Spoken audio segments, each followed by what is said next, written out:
Welcome to Remnant Online followers. Please kindly subscribe. Thank you. When your friend betray you, don't be offended. Build discernment to get trusted people. It will happen and it will keep happening. You will kill yourself being offended. Can you imagine this sister that I've been with for 10 years? Well, you were with her for 10 years, but you didn't add discernment. That's why we create structures now. Even in church, there are structures. Don't come and wake up and say, that person on the media knows what he's doing. You will be shocked. The next time he will kneel down crying, he has sold your black magic camera because there's no food in the house. And you have a crusade that night. The agenda of God will be destroyed because you were naive and gullible. There should be accountability. There should be structure around everything you do. Don't wake up and say, this man is a prophet, living with the offering. One day he'll be walking and his socks will shift. And then the only dollars that was given as offering will fall. You will now notice how careless you have been with God's resources. Thank God we trust ourselves, but we will add structure to what we are doing. Even me, that is the set man, I'm not the one who makes withdrawals from the ministry funds. It's somebody else that makes withdrawals. I authorize, somebody else makes withdrawals. So one day, I will not get tired and say, this thing is not working. And the next time you will see me talking, I'll be talking from London. And say, God has instructed me to relocate to London. Relocate to London with your seed. We are in the last days. Fathers will betray children. Children will betray fathers. Spouses will betray themselves. And so if you want to work effectively, build structure into every relationship, including family relationship.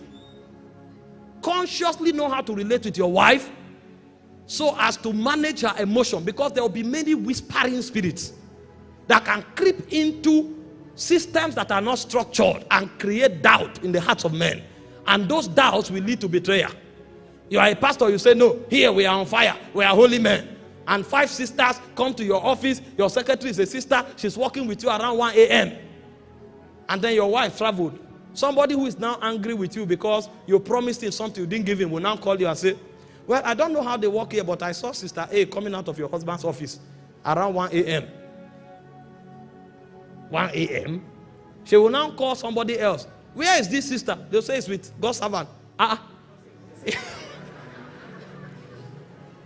You won't know where your divorce will originate from. But it originated from lack of wisdom and lack of structure. And so when Jesus is telling us these things, is to help us think deeply. You went and threw your child in a school and said this is a Christian school. And there's no strategy around monitoring how they are treated. Somebody came to pick his child from school. He knows this boy is a tyrant at home. You know this kind of children that they are pulling things every second. As he's holding one, you collect it, he's carrying another one. But every time he goes to carry this boy from school, the boy is sleeping. So what are they telling this boy that makes him so calm? Is this not the same boy that wakes up with action at home till night? How come when he goes to school, he is so calm? Only to discover later that they add some sedatives to their food. So because the nannies can't handle them, they just add some things. So when they eat, they sleep. And so they are compromising your child's mental faculty from infancy. And you are working. You say, Kai, thank God for this school. If you don't have discernment, if you don't have structure, you will be a victim of betrayers. And the idea of the betrayer is to wreck what God has committed to your hands. When structures are put in place, it negates betrayal. That's why when Jesus was ascending, he didn't give us men, he gave us offices. To some, he gave apostles, prophets, evangelists, pastors, and teachers, so that when Paul goes, another apostle will rise. Because if he gave us Paul and Peter, Christianity would have ended. But because he gave offices, if one steps out, another steps in. Even God needed structure. When you find a generation where people start living in fear and terror, which is born out of their lack of spiritual knowledge, you know that you are at the end times. Today, people brag with secular knowledge. I have a master's degree in anatomy. I have a doctorate degree in cyber technology. And then you ask him, what do you know about the spirit life? He doesn't even know the voice of God. But when he stands to speak, he brings and churns out heaps and heaps of paper that he calls certificates. And he wants to do business when spirits are involved. Now, there's nothing wrong in schooling. At least some of you who are here, you know we've schooled. We've schooled, but we understand Keda in spiritual realities. That secular knowledge is nothing compared to spiritual knowledge. Secular knowledge can put food on your table when there is no crisis. But spiritual knowledge can take you even beyond time. When time is accomplished, you will still stand. And so Jesus was revealing to us that in the last days, men will not have spiritual understanding. And because they will not have spiritual understanding, every physical crisis that happens will set them off. And they will begin to live in fear and in anxiety. Now, the reason I'm teaching this is to help us understand spiritual arsenals that will give us an advantage in the crisis that is to come. Invest in innovations. And as I talk to you here, I will tell you one area that is very effective in the last days called cyber security. And you will know, in the days to come, if you don't invest in cyber security, if you don't invest in agriculture, you'll be in trouble. Because you will see some of the things Jesus listed, even famine is involved.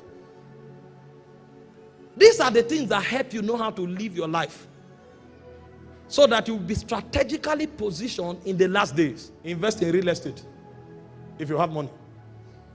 Invest in gold if you have money. Anything that is not affected by inflation or deflation, invest in it. There's no kind of inflation that will affect land. Inflation does not affect gold. And also, take advantage of innovations. New things that are happening. Understand it.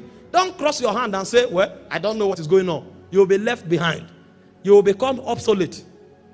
Somebody came to me the other day and was talking to me about cryptocurrency, to invest in it. I told him, I am open to invest in it. But there are two things. Number one, there's a lot of fraud in crypto. And the way crypto works is, meet those who are influential, get them to invest, and get them to publicize it, so that the gullible people will rush into it. When they now rush into it and the coin appreciates, the whales will cash out. I say, I'm a man of God. My conscience can't bear it. So I cannot get people to invest in something, and then when the money grows, me, I now cash out and leave my followers that God allowed influence to get them follow me to become victims. That will make me a wolf in sheep clothing. And so I said, before we talk about investment and publicity, what are the structures around it? Because before I invest, I need to know who is the developer. And if I know the developer, we must have a structure where the whales cannot pull out. If the whales can't pull out, then we know that this coin will last. That time, we can now begin to talk investment.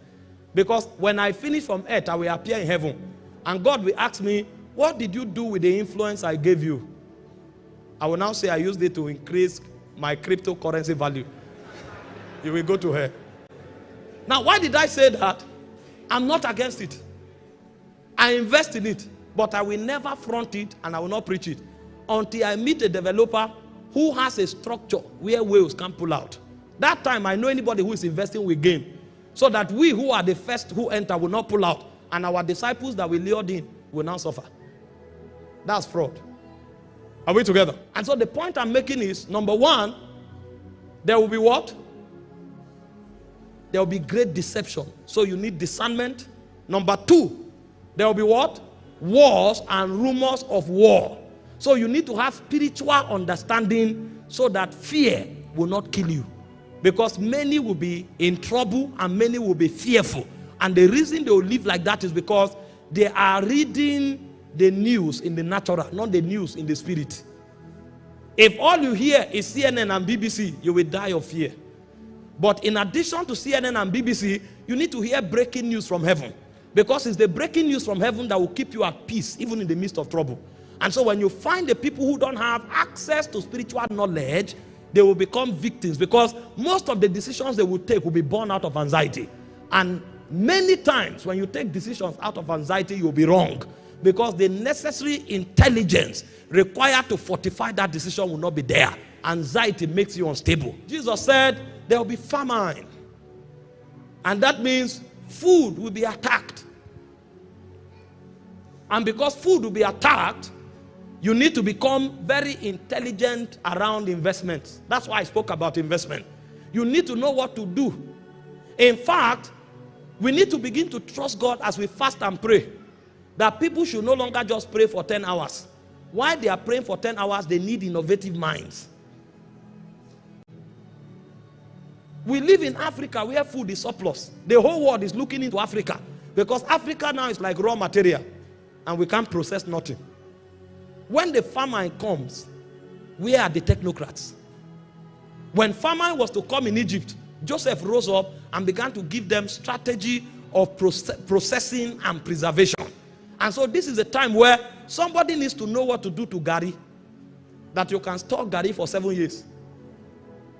And you know what to do to Gari to increase its content. So when you take 5 spoons of Gari, it can satisfy you. Because food will become a weapon. The locusts will come and eat the food. And the point will come when they will tell you, before you eat, you will take a mark. You may be able to stand and say, I will die of hunger. But when you have a son like I do, and you don't know what to do, you won't be able to see that boy die. And so in order for you not to come into a tight place where you are forced to make a decision that you won't naturally consent to, you need to develop strategies. And so people must become master investors, and we must also develop intelligence around processing. This is not the time to waste. You come to certain families, bread is open there, beans is open there, water is running. That's an anti-spirit. It's against the age.